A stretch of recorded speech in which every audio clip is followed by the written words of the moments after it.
Across time, when you listen to your viewers, things change.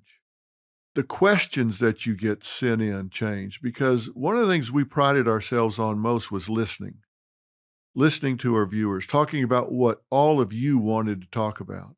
Those questions change across time because people change. We spanned generations. We went from one generation to the next. We had moms and dads come on with their teens saying, "Yeah, I can't talk when I come home from school because Dr. Phil's on, so I have to go have a snack till Dr. Phil's off." And then 10 years later, here they are, and they're coming on and saying they have children now. 15 years later, they're coming on saying, "We have children now," and their children are sitting there rolling their eyes. "We can't talk now because Dr. Phil's on." And we laugh about that, but I'm proud of the fact that we've actually spanned a generation across time. But the questions changed. And you have to think about this. When we started in 2002, people weren't emailing all the time. There weren't any social media platforms. There weren't any smartphones. But then around 08, 09, when that happened, then the world really changed. And it really changed for young people because in my view, they stopped living their lives and started watching people live their lives and comparing themselves to those people living their lives. So we had to change with that. The words cyber and bullying had never been used in the same sentence before because there was no such thing as cyberbullying, but all of a sudden there was. And so now we had kids that would not just get bullied at school, but it would follow them home, or they would change schools and it would follow them to the next school. They couldn't escape it. So I had to adapt, and my staff had to adapt, and we had to start looking at different kinds of psychosocial research. And I was asked to come testify before Congress with the reauthorization of the Elementary and Secondary Education Act when they were saying, what do we do about this? Do we need to dedicate funds to deal with cyberbullies? How do we handle this? There were educators there saying, well, this happens off campus, so it's not our problem. It's not our job. Yes, it is. You're with these kids 40% of their waking hours, and these relationships are formed at school. They just continue at home. So you are part of the equation. You do need to make this a part of the curriculum. So we were fighting these battles on the air. We were fighting these battles on the internet. We were fighting these battles on Capitol Hill. I was writing columns about it. I was giving interviews about it. I was testifying about it on Capitol Hill. So we had to start changing what we were doing. And as time went on, and I hit 18, 19, 20 years, we started seeing new challenges arise, social challenges. It wasn't just marriage and family anymore, but things were invading the family boundaries. We were starting to see activists pushing agendas in school. We started seeing kids getting all of their information on TikTok, for God's sakes. There are portions of the population that get 100% of their news on TikTok. Problem with that is it has no vetting. A lot of those people have an agenda. They're selling something. They're not reporting the news. They're not helping teach kids how to think. They're telling them what to think. It's the old parable, teach a man to fish, he'll eat the rest of his life. Give him some fish, he eats tonight. I reversed that. It actually says, give a man some fish, he'll eat tonight. Teach him to fish, he'll eat the rest of his life. And that's the thing about critical thinking. If you teach someone how to reason, how to think, how to really be deductive in their thinking, then they can generalize that to every situation. If you just tell them what to think, even if you're right, even if you're accurate, you need to teach them how to think for themselves. And when we started building the Dr. Phil primetime set here in Texas, we did a time-lapse camera there so you can see it being built up. So it's fun to kind of watch one where they're tearing it down and then watch the next one where it's going back up. So take a look at these time-lapse cameras, history coming down and history being built back up.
And finally, on what was the date that we launched? It was April 2nd, right? We didn't want to go on April Fool's Day. I mean, that's bad karma, right? So we didn't want to do that. So we waited until Tuesday, April 2nd, and then we floated this boat with a very special ribbon cutting.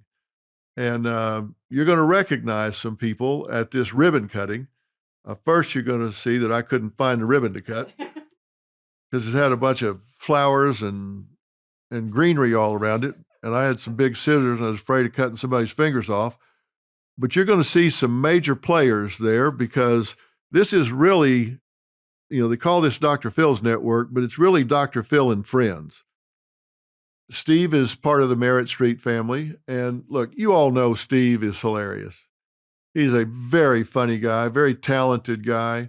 When you think about Steve, you think about Family Feud, you think about all the different things that he's done on the comedy side, his stand-up, Kings of Comedy, one of the original things that he broke out on, his daytime show. But Steve is also a very deep individual, very principled individual. I invited him to join this Merritt Street family some time ago, and he actually made a comment about that recently. I want to share that with you. It'll give you some insight into Steve. Now, you got to understand, we've been friends a long time, so he calls me Philly. He didn't call me Dr. Phil. He calls me Philly. But, I mean, we've vacationed together. We're just really good friends. Everybody always thought we were competitors because he had a daytime show and I had a daytime show. And in Hollywood, you're supposed to compete and all that sort of stuff. But that was not our relationship. Our wives are best friends. He and I are best friends. We go on vacations together and dinner together. We've been in each other's homes. It's just, he calls me Philly. What can I tell you? Here, take a look. Philly calls me. You know his track record. You know what he does. I know you didn't need no money. That was cool. I was relaxed right there. Because this ain't a dude that, Philly, we don't have a relationship where, you know how you got people call your house and you go, oh, what the hell they want? What a great guy. We do have a lot of fun, but I mean, he has a really big heart and is a really caring guy. We've got colleges out there that won't even have an admissions office anymore. Why? Because, well, that implies when you say admission that somebody's going to be rejected and that might hurt somebody's feelings. So now they call it Office of Enrollment Management. I kid you not. They call it Office of Enrollment Management so as not to hurt somebody's feelings. The Justice Department, you don't have felons anymore. You have justice-involved individuals. So your family member wasn't raped. They just intersected with a justice-involved individual. They're not a felony rapist. They're a justice-involved individual. You didn't have a loved one murdered. No, no, no. They just had a head-on collision with a justice-involved individual. Are you kidding me? We're afraid of hurting a murderer's feelings by calling them a murderer. So we don't have felons anymore. We just have justice-involved individuals. Now, somebody's got too damn much time on their hands to sit around and make this stuff up. You can't say brainstormed anymore because that offends somebody that maybe had a head injury. Seriously? I'm waiting for somebody to come along and protect us bald people. You can't. When are they going to say we can't say you're going to snatch you bald anymore? When are we going to drop the bald eagle as being our national bird? Because I swear, it would be a great comedy routine if it wasn't so sad. We've gone too far and somebody needs to push back. We've got people that don't want to teach our kids about the fact that there was slavery at a time in our country because that's negative. Well, you know what? How are you ever going to learn from your mistakes if you don't acknowledge having made them? Well, who's thinking for these people? That's why I said what I said about Israel and Hamas. Look, I'm not a politician. I don't understand geopolitical things, but I know when people invade a country and murder infants in their crib, that's wrong. They say, well, what about all the children that get killed in the Gaza Strip? All the Palestinian babies? That's horrible too. Of course it is. That's horrible. And they say we need to have a ceasefire. You mean like the one we had October 6th? We had one October 6th before the invasion of these non-combatants. I saw a sign that said, gays for Palestine. Well, I'd like to see them march into Gaza with that banner and see what happens. They'd throw them off the top of a building. We're not teaching critical thinking. We've got to get back to common sense. So we've got issues. How you can stand strong for America's soul and sanity is kind of a blueprint for what we're embracing and working on at Merritt Street Media. All of these shows, everybody involved here, Steve Harvey, Nancy Grace, Chris Harrison, Mike Rowe, Bear Grylls, Robin, all of these people want to get back to core values that everyone can embrace. And that's what this is about. I want people to tune in. I want you to tell everybody that there's this new Dr. Phil's Merritt Street Media and Dr. Phil's book, We've Got Issues. I tell you what's going to happen when you read that book. You're going to say, yeah, I agree with probably a lot of what I say in that book. You just didn't have the facts to push back with if somebody was trying to peddle you a bunch of hooey that you knew wasn't right.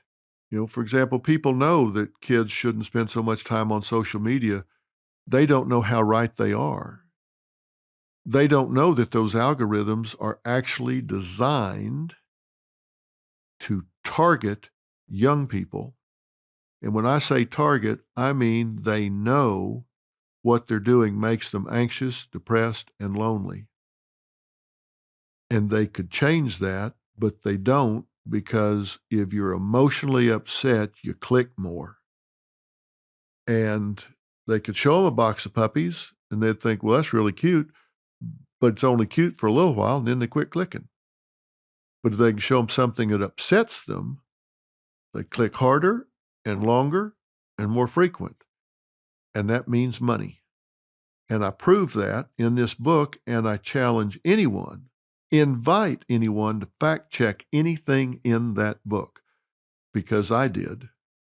Before I wrote it down, I fact checked it top, side, and bottom so people would know the facts so they can use those facts, whether it's talking to the school board or talking to their children or talking to their neighbors. This is a book that is designed to unify, not divide, but we have to unify among ourselves first. This 70-80% of middle America needs to come together and know why. And this book is a rallying point for that 70% that has kind of had a live and let live attitude.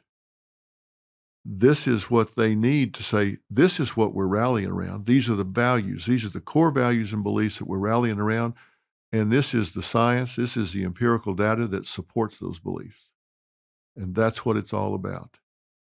Now, here's my question for you, LaFern. Is there anything I haven't talked about Merit Street Media or about We've Got Issues that you think people need to hear about? You covered it all. I mean, it's like you wrote it.